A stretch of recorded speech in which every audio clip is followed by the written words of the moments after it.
না, সে পর্দা দিয়ে তিনি সামনে বসে আছেন। তার মানে কি, এনার যে জীবনে যে সাকসেস, বড় বড় বিজনেসম্যান, বড় বড় যে ইন্ডাস্ট্রিজ যে থাকে, তারা কিন্তু একদিনে বড় হয় না। তারা প্রচন্ড কষ্ট করে, তাই বলে কিন্তু বড় হয়। তারা যদি পরে পরে ঘুমাতো বা বসে থাকতো বা সুযোগের আশায় বসে থাকতো বা অপরচুনিটি আশায় বসে থাকতো, তাহলে কিন্তু সে কখনোই বড় হতে পারতো না, তাই না? তার হয়তো রাতের ঘুম, দিনের খাওয়া, সবকিছু হয়তো ইয়ে করেছে, হয়তো অনেক কিছু ত্যাগ করেছে, তবেই তারা বড় হতে পেরেছে, তাই তো? এই যে কষ্ট করেছে বলে কিন্তু আজ দেখো 10 অফ কাপ একদম সুন্দরভাবে সেজেগুজে বসে আছে। মানে কি, কষ্টের ফল কিন্তু পেয়েছে। তোমাকে বলা হচ্ছে, ডিভাইন তোমাকে এটাই বলছে, তুমি যে প্ল্যানিংটা করছো সেই প্ল্যানিংয়ের তুমি আহ, শুরু করো। এই যে এস অফ ওয়ান মানে নিউ অপরচুনিটি, নিউ বিগিনিং আসছে।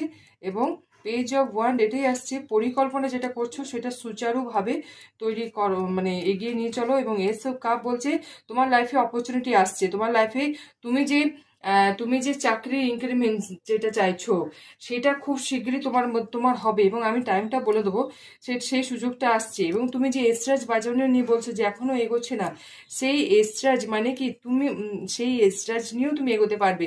এই যে প্লাস চিহ্নটা দেখছো, প্লাস চিহ্ন কোথায় দেখা যায়? ডাক্তারের ওখানে দেখা যায়। মানে কি, তোমার লাইফ, তোমার জীবন হিল হচ্ছে।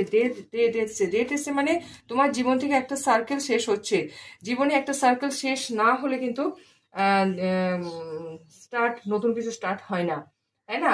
তো যেটা তোমার মন খারাপ, তোমার শরীর খারাপ, তোমার হয়তো অনেক কিছু প্রবলেম আছে, তোমার মন হয়তো সায় দিচ্ছে না তোমাকে, কিন্তু তোমাকে বলা হচ্ছে এটা কি, তুমি নিজেকে ভালো করে সুন্দর করে রাখো।